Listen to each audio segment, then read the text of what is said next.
Now you're gonna cut. 1, 2, 3 and a half. All right.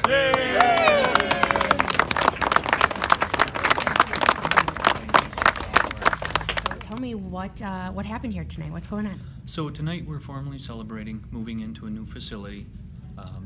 Previously we existed the same area since 1958. We occupied approximately 11,000 square feet previously. We moved into approximately 23,000 square feet. During the move, we moved over 7 trailer loads of items into this facility.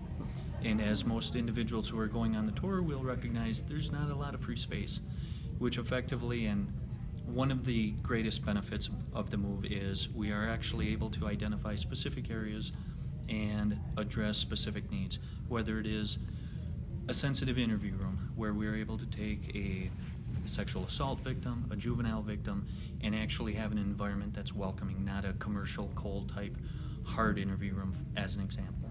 We're able to actually have areas where we can do briefings and have confidential information as opposed to doing conferences in area and a cafeteria in the same area, along with training, along with that type of stuff. So the benefit not only of space but location. We're now on a main thoroughfare within our city, and within 1 or 2 turns on our main thoroughfares we can get to any of our larger areas, whether it's the industrial park, the east side of town, any number of our schools, all of that, absolutely.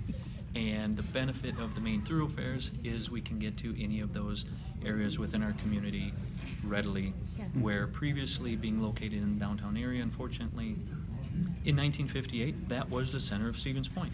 Clearly, over all of those years, we've expanded and moved this way. And the benefit of a building that the city already owns is we will be able to expand as space is needed and not worry about new construction and things such as that. Sure. And when did you guys move in here? So our official date that we actually opened our office window was December 4th. Okay. Is when we actually officially moved. The prior week to that was a lot of heavy lifting, if you will.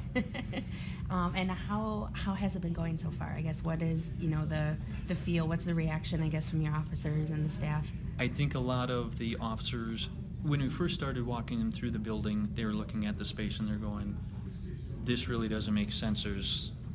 There's too much space." And now that they're in here and recognizing that actually every need is met space-wise, they're very thankful and very appreciative. They understand that this is a commitment by the city. It's a city-owned building that any number of things may have been able to, it could have used or served a purpose for. So we don't take this lightly. Clearly, again, it's been a long time coming and a lot of individuals have worked hard for it. Sure. When did you first realize that you were starting to run out of space? How long has this been in the works? Well, as I said, 1991, the then Chief Creasa, had already plans for moving us out of the facility that we were in. And since then, every chief after has recognized and made proposals of what we could do, whether it's a joint location with other facilities, whether it's separate location. And my predecessor, Chief Reuter, back in 2013, assigned me the task of evaluating, do we use a current building, do we look at vacant properties, or what do we do?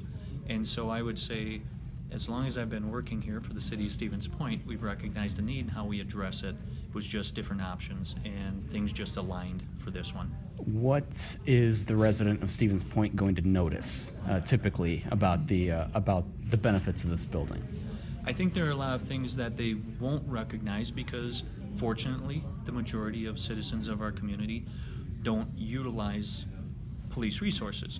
But with that said, just by our relocation from the seeing squad cars within the residential area of this area, on our main thoroughfares, through the university area, next to the schools like P.J. Jacobs, Boys and Girls Club, we just have more traffic just being out here and accessible. We also, I would say, when they do come in, though they may not notice it again, there's a specific space for their needs that we can address and provide them and treat them maybe with more respect, with more appropriateness, if you will, in the environment. Just one more. I know you're going to be rescinding parking regulations downtown. Could you just tell us about that a little bit? What the goal is of that?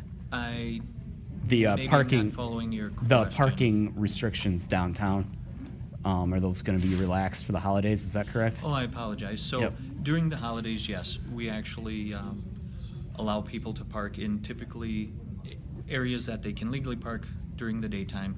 We have no overnight parking. Yes, we allow the overnight parking to happen because people have residents coming in, having family members coming in, and so obviously we want them to enjoy the holidays. The only thing would be is if we have a snow emergency, that's where we would notify everyone that they need to be off the streets.